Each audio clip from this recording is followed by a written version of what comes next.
मेरे प्यारे सभी छात्रों, साथियों, दोस्तों का मेरे YouTube चैनल पर स्वागत है। साथ ही मेरे प्यारे सभी छात्रों को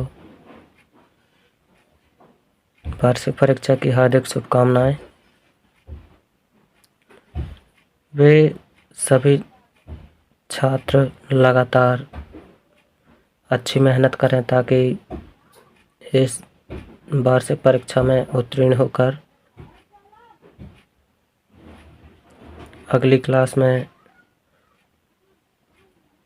प्रवेश पाएं। तो उनके साथ मैं भी मेहनत करूंगा ताकि आप सभी लोग उत्तीर्ण हों। और इस वीडियो में एक ऐसा मॉडल पेपर लेकर आए हैं जिसमें उन सभी प्रश्नों को समावेश किया गया है जो वार्षिक परीक्षा की दृष्टि से अत्यंत महत्वपूर्ण है। तो कृपया इन सभी प्रश्नों को बड़े ध्यान से पढ़ें और वीडियो को अंत तक ज़रूर देखें ताकि आप सभी लोग वार्षिक परीक्षा में साइंस विषय में अच्छे अंक प्राप्त कर सकें, जिससे मुझे भी खुशी हो और आप लोगों को भी खुशी हो। तो चलिए चलते हैं पेपर की तरफ। तो प्रश्न पहला है, सही विकल्प चुनकर लिखिए। पहला है, सबसे अधिक संपीड़ितता का गुण किसमें पाया जाता है? तो ऑप्शन है पहला ठोस, दूसरा द्रव, तीसरा गैस, चौथा उपर्युक्त सभी। तो संपीड़ितता का गुण गैसों में पाया जाता है।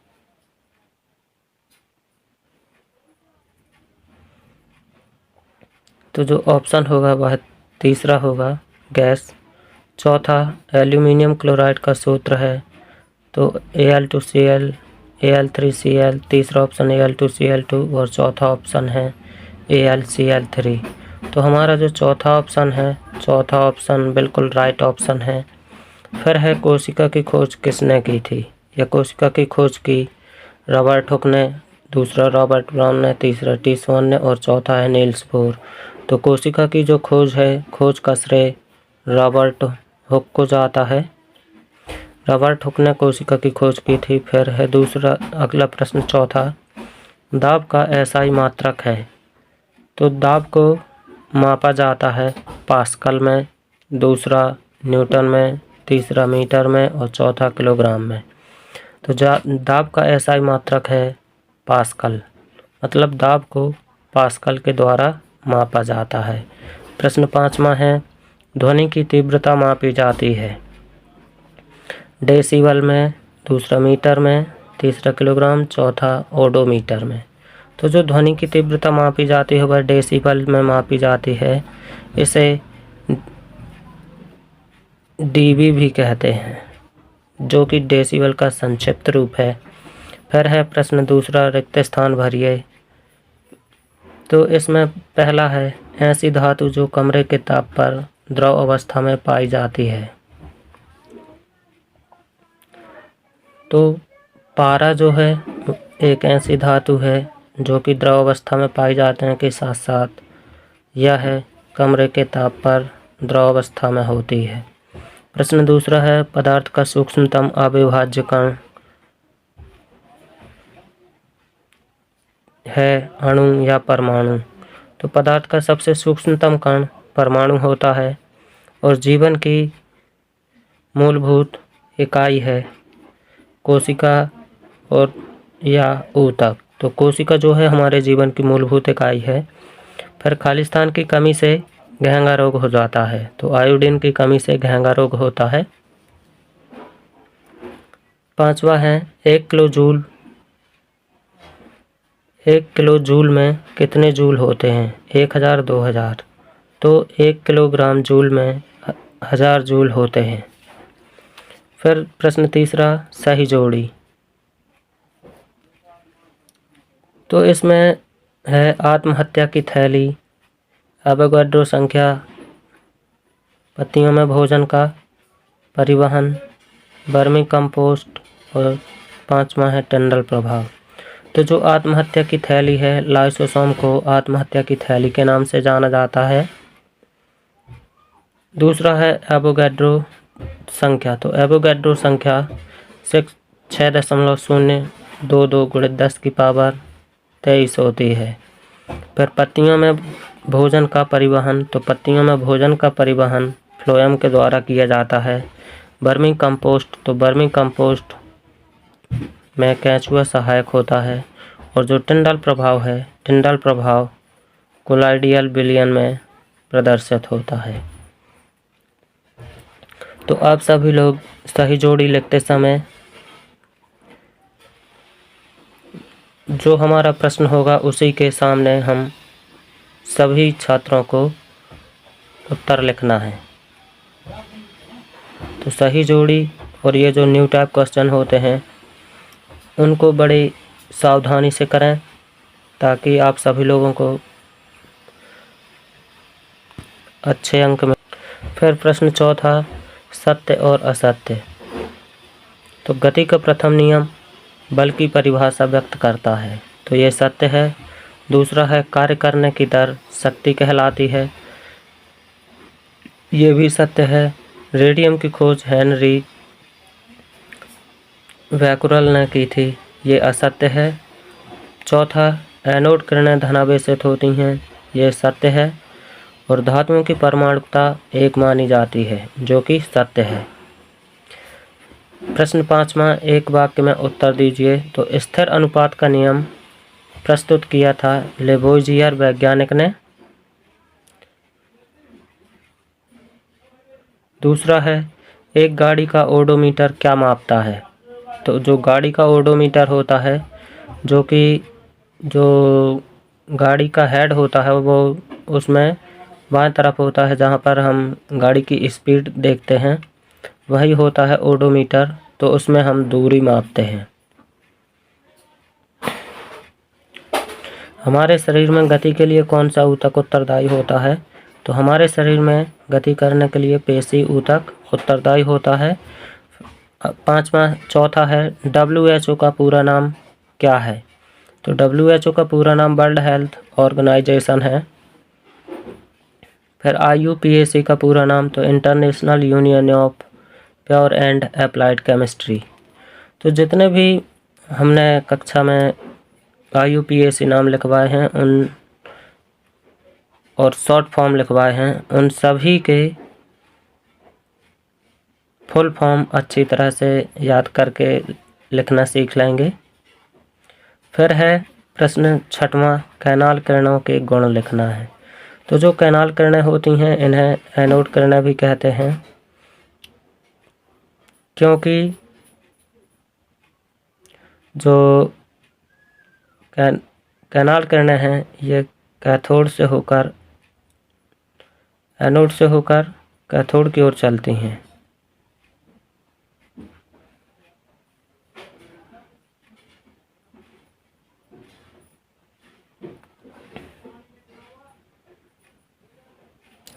तो इनमें देखें हम तो इनका जो वेग होता है कैथोड किरणों के वेग से कम होता है। और ये धनावेशित किरणें होती हैं, तो जब इनको विद्युत या चुंबकीय क्षेत्र में रखा जाता है तो ये ऋणात्मक आयन की तरफ झुक जाती हैं, जिससे हमें मालूम होता है कि जो कैनाल किरणें हैं ये धनात्मक होती हैं। और इनके मार्ग में यदि हम कोई पहिया रख दें तो वह भी घूमने लगता है। और अगर इनके मार्ग में कोई दीवार या कोई ठोस वस्तु रख दी जाए तो उसकी जो छाया होती है उस वस्तु के पिछले हिस्से में मतलब छाया प्राप्त होती है।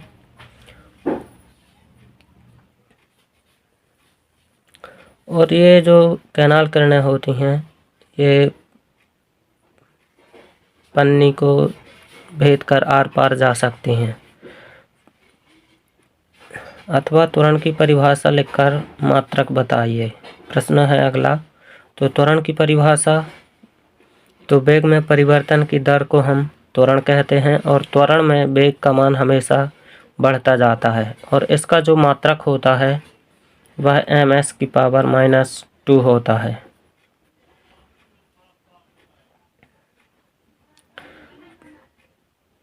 फिर अगला प्रश्न है 7वां, कोशिका के अंदर प्रोटीन का संश्लेषण कहाँ होता है? तो कोशिका के अंदर प्रोटीन का संश्लेषण कहाँ होता है? तो कोशिका के अंदर प्रोटीन का संश्लेषण राइबोसोम में होता है।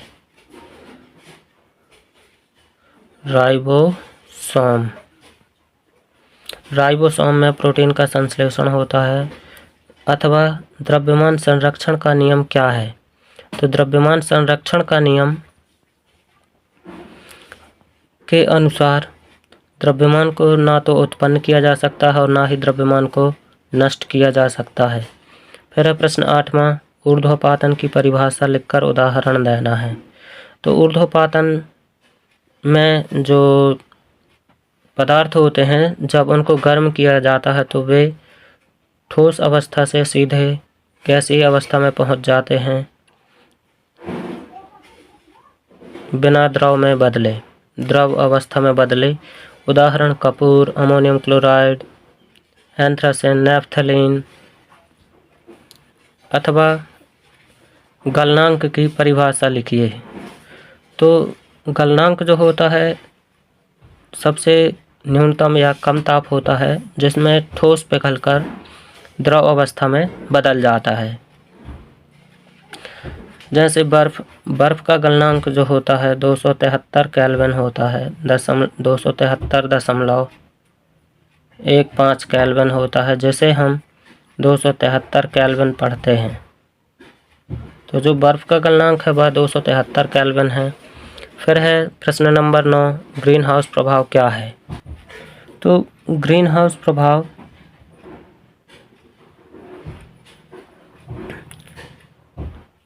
मतलब होता है पृथ्वी का धीरे धीरे गर्म होना।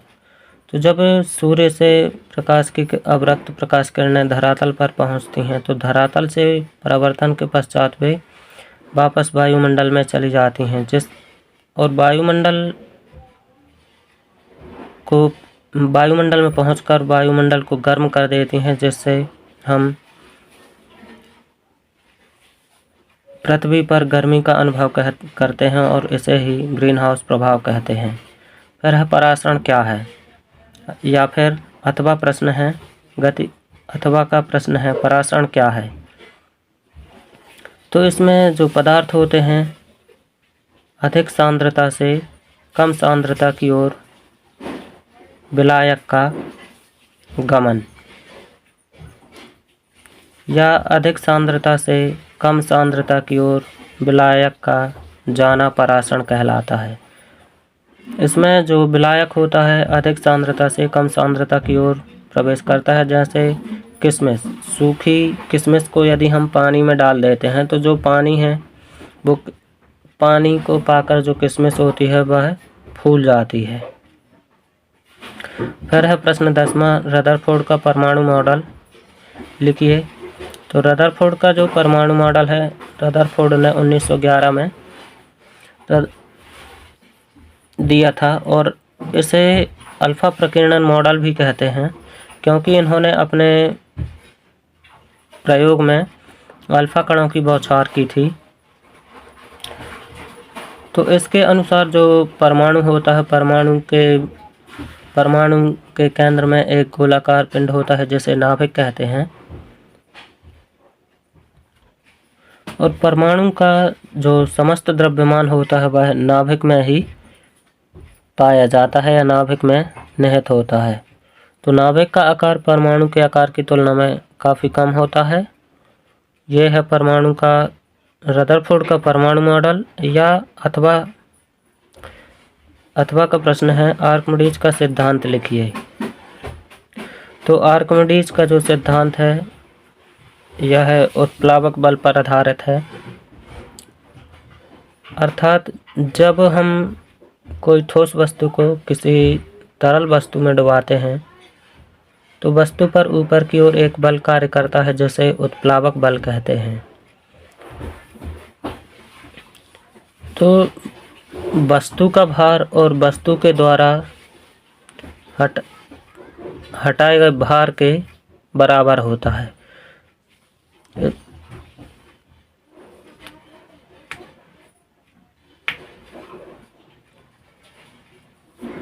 तो उदाहरण से समझें तो जैसे हम एक गिलास पानी लेते हैं और उसमें कोई ठोस पदार्थ डालते हैं या ठोस वस्तु को डालते हैं, तो जब हम वस्तु को गिलास में डालेंगे तो वस्तु अपने भार के बराबर पानी को वहाँ गिलास से हटा देती है। अर्थात जैसे ही वस्तु को डुबाते हैं तो गिलास से पानी नीचे गिर जाता है। तो जो वस्तु का भार होता है और वस्तु के द्वारा हटाए गए पानी का भार होगा, वो दोनों ही भार बराबर होंगे। अर्थात हम कह सकते हैं कि किसी वस्तु का भार वस्तु द्वारा हटाए गए भार के बराबर होता है, और इसे ही हम आर्किमिडीज का नियम कहते हैं।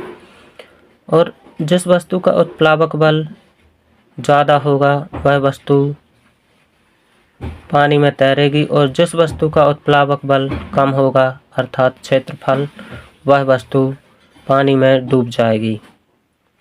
फिर है प्रश्न 11, संतुलित बल किसे कहते हैं? तो संतुलित बल जब हम वस्तु में बल लगाते हैं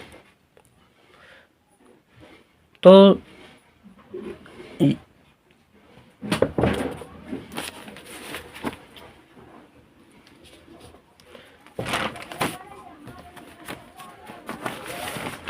जैसे ये वस्तु है, इस वस्तु में हम चारों दिशाओं से बल लगाते हैं, तो जो बल की मात्रा होती है वो जब समान होगी तो जो वस्तु है वह किसी भी दिशा में विस्थापित नहीं होगी। कहने का मतलब है कि जब हम वस्तु पर चारों दिशाओं से बल लगाते हैं तो जो परिणामी बल होता है वह अगर शून्य है अर्थात वस्तु विस्थापित ना हो, तब हम उसे संतुलित बल कहेंगे। फिर अथवा का प्रश्न है, गति का द्वितीय नियम लिखिए। तो गति का जो द्वितीय नियम है वह है संवेग परिवर्तन की दर उस पर आरोपित बल और बल की दिशा के समानुपाती होता है। यह कहलाता है गति का द्वितीय नियम। और यदि हम से परिभाषा नहीं आती है तो इसमें हम F बराबर ma भी लिख सकते हैं। फिर प्रश्न 12वां है, समस्थानिक एवं समभारिक की परिभाषा उदाहरण सहित लिखिए। तो समस्थानिक जो होते हैं, समस्थानिक में परमाणु क्रमांक या परमाणु संख्या समान होती है और द्रव्यमान संख्या अलग अलग होती है। या हम ये कहें कि समस्थानिक में प्रोटॉन की संख्या एक समान होती है जबकि न्यूट्रॉन की संख्या अलग अलग होती है। जैसे हाइड्रोजन के 3 समस्थानिक हैं, एक होता है प्रोटियम और दूसरा ड्यूटेरियम। तो ड्यूटेरियम में न्यूट्रॉनों की संख्या अलग होती है। तो ये प्रोटियम होता है, ये ड्यूटेरियम है और ये ट्राइटियम है। तो इसमें समस्थानिक में प्रोटॉनों की संख्या एक है, जैसे हम परमाणु क्रमांक कहते हैं, लेकिन न्यूट्रॉन की संख्या अलग अलग है, सभी में अलग अलग है। तो ये कहलाते हैं समस्थानिक, जिसमें प्रोटॉनों की संख्या समान हो, द्रव्यमान संख्या न्यूट्रॉनों की संख्या अलग अलग हो। या हम ये कहें कि परमाणु क्रमांक समान और द्रव्यमान संख्या अलग अलग हो, उसे हम समस्थानिक कहते हैं। समभारिक में परमाणु भार समान होता है और परमाणु क्रमांक अलग अलग होता है। या हम ये कहें कि जिसमें न्यूट्रॉनों की संख्या समान होती है, न्यूट्रॉन मतलब परमाणु भार, द्रव्यमान संख्या, और प्रोटॉनों की संख्या अलग अलग हो। तो यहाँ पर उदाहरण देखें हम, तो जो पोटेशियम है, पोटेशियम का परमाणु क्रमांक 19 है जबकि द्रव्यमान संख्या या न्यूट्रॉनों की संख्या 40 है। और कैल्शियम में प्रोटॉन की संख्या 20 है जबकि द्रव्यमान संख्या या न्यूट्रॉन की संख्या 40 है। तो कहने का मतलब है जिसमें प्रोटॉनों की संख्या अलग अलग हो और न्यूट्रॉनों की संख्या एक समान हो, उसे हम कहते हैं समभारिक। फिर अथवा का प्रश्न है, संयोजकता किसे कहते हैं? बोरान एवं कार्बन की संयोजकता बताइए। तो जो संयोजकता होती है, परमाणु के नाभिक के बाह्यतम कक्षा में उपस्थित इलेक्ट्रॉन को संयोजी इलेक्ट्रॉन कहते हैं और इसी से ही हम संयोजकता निकालते हैं। तो जैसे सोडियम है, तो सोडियम का परमाणु क्रमांक 11 होता है, इसका इलेक्ट्रॉनिक विन्यास 281 होता है। तो इसके सोडियम के बाह्यतम कोश में 1 इलेक्ट्रॉन है, तो हम कहेंगे कि जो सोडियम की संयोजकता होती है वह +1 होती है।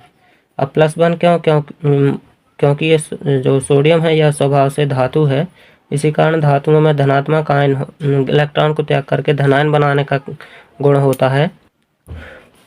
तो जो बोरान होता है, बोरान का परमाणु क्रमांक 5 होता है।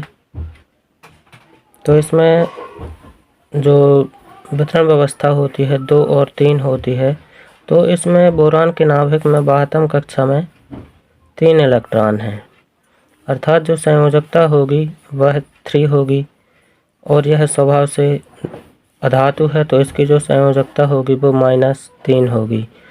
और कार्बन की संयोजकता, तो कार्बन का परमाणु क्रमांक 6 होता है, अर्थात इसके बाह्यतम कोश में 4 इलेक्ट्रॉन होते हैं।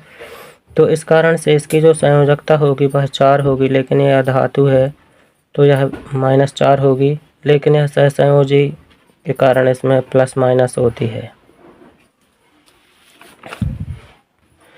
फिर है प्रश्न 13वां, पादप एवं जंतु कोशिका का नामांकित चित्र बनाइए।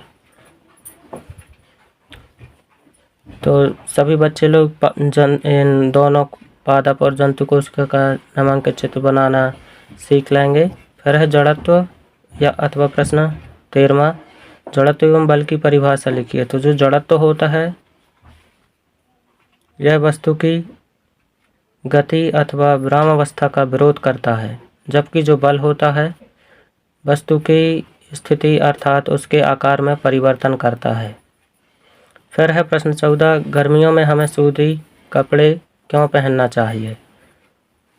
तो गर्मियों में हमें सूती कपड़े इसलिए पहनना चाहिए क्योंकि जो सूती कपड़े होते हैं वो शरीर में उत्पन्न ऊष्मीय ऊर्जा को अपने अंदर अवशोषित कर लेते हैं, जिससे हमें शीतलता प्राप्त होती है। इसी कारण गर्मियों में हमें सूती कपड़े पहनना चाहिए। अथवा प्रश्न है, अथवा का सोनार क्या है, इसका पूरा नाम बताइए। तो जो सोनार होती है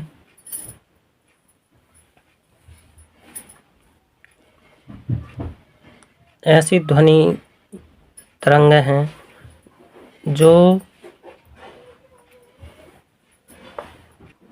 जो रडार और प्रकाश के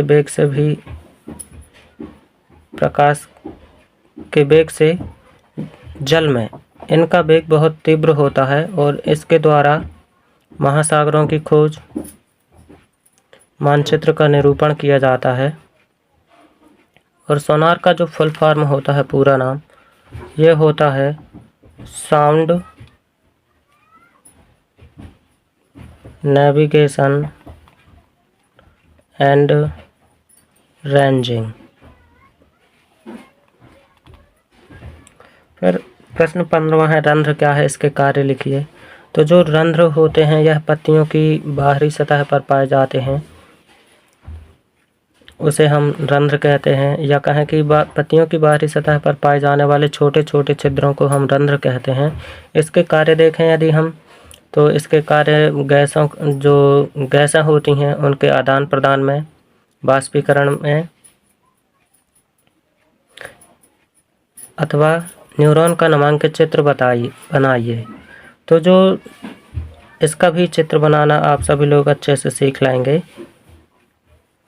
फिर प्रश्न 16, बोर का परमाणु मॉडल का वर्णन कीजिए। तो नील्स बोर ने अपने परमाणु मॉडल में बताया था कि जो इलेक्ट्रॉन होते हैं निश्चित कक्षाओं में गति करते हैं और इन कक्षाओं की जो ऊर्जा होती है वह निश्चित ऊर्जा होती है, जैसे हम ऊर्जा स्तर या ऊर्जा स्तर उपकोष कहते हैं। और उन्होंने बताया था कि जो कक्षाओं की संख्या होती है, संख्याओं को दर्शाने के लिए उन्होंने KLMN का नाम दिया था। और उन्होंने यह भी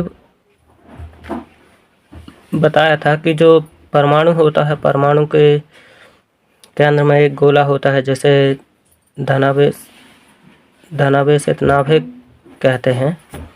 फिर है अथवा ऊर्जा किसे कहते हैं, कितने प्रकार की होती है, नाम लिखिए।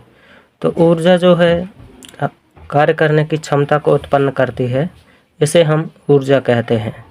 और यह 2 प्रकार की होती है, स्थितिज ऊर्जा और गतिज ऊर्जा। फिर है प्रश्न 17, मिश्रण और यौगिक में अंतर बताइए। तो जो मिश्रण होते हैं ये तत्व या यौगिक से मिलकर बने होते हैं, और इसमें जो पदार्थों का अनुपात होता है वह अनिश्चित होता है।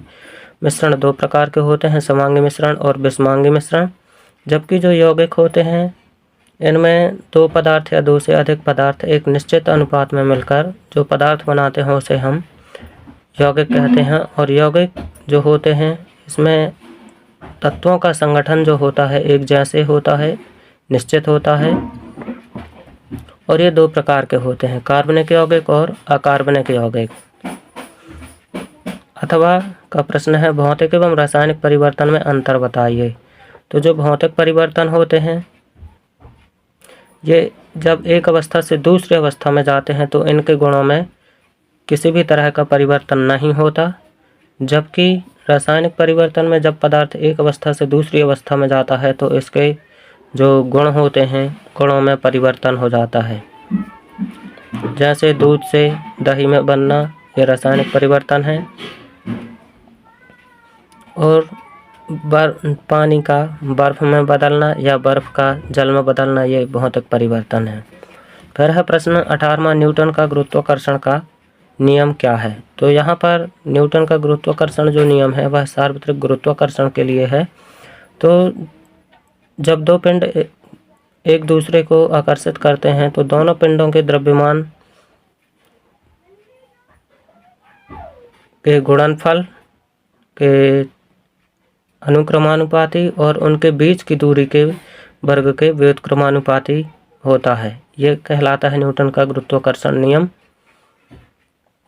फिर है अणु एवं परमाणु में अंतर बताना है। तो जो अणु होते हैं ये परमाणुओं से मिलकर बने होते हैं। अणु स्वतंत्र होते हैं और ये रासायनिक अभिक्रिया में भाग नहीं लेते। जबकि जो परमाणु होते हैं यह सबसे सूक्ष्मतम कण होता है जो कि अविभाज्य होता है और यह रासायनिक अभिक्रिया में भाग लेता है लेकिन स्वतंत्र अवस्था में नहीं रह सकता। फिर है प्रश्न 19, इलेक्ट्रॉन, प्रोटॉन एवं न्यूट्रॉन में अंतर बताइए। तो जो इलेक्ट्रॉन होते हैं इन्हें हम ई से दर्शाते हैं और जो प्रोटॉन होते हैं उन्हें पी से दर्शाते हैं और न्यूट्रॉन को हम एन से दर्शाते हैं। जो इलेक्ट्रॉन होते हैं ये नाभिक के बाहरी कक्षाओं में गति करते हैं, जबकि जो प्रोटॉन होता है नाभिक में उपस्थित होता है और न्यूट्रॉन भी नाभिक में उपस्थित होता है। इलेक्ट्रॉन पर ऋणात्मक आवेश होता है, प्रोटॉन पर धनात्मक, और जो न्यूट्रॉन होता है इस पर किसी भी तरह का कोई चार्ज नहीं होता, अर्थात यह उदासीन होता है। इलेक्ट्रॉन की खोज जे टॉमसन ने की थी, प्रोटॉन की खोज ई गोल्डस्टीन ने और न्यूट्रॉन की खोज जेम्स चैपमैन। अगर हम बात करें इलेक्ट्रॉन, प्रोटॉन और न्यूट्रॉन के द्रव्यमान की, तो जो इलेक्ट्रॉन का द्रव्यमान होता है यह होता है 1.6 × 10⁻⁻19 और प्रोटॉन का जो द्रव्यमान होता है 1.6 × 10⁻19 और न्यूट्रॉन का जो द्रव्यमान होता है वह होता है 1.0086। जाइलम अथवा का प्रश्न है, जाइलम एवं फ्लोएम में अंतर लिखिए। तो जाइलम जो है यह जल और खनिज लवणों को अवशोषित करके पौधे के विभिन्न भागों में पहुंचाने का काम करती है और ये 4 प्रकार की नलिकाओं के द्वारा बनी होती है और इसमें जो जल और खनिज लवणों का परिवहन किया जाता है वह नीचे से ऊपर की ओर होता है। जबकि फ्लोएम जो है यह भोज्य पदार्थों को पौधे के विभिन्न भागों में पहुंचाने का काम करती है और इसमें जो भोजन या खाद्य पदार्थ होते हैं यह पौधे के ऊपर से नीचे की ओर स्थानांतरित होती हैं और ये फ्लोएम भी 4 प्रकार के नलिकाओं से मिलकर बनती है। प्रश्न 20वां है, गतिज ऊर्जा के लिए व्यंजक लिखिए। तो ई के e के बटे 1/2 mv का स्क्वायर, इसको हल कर लीजिए।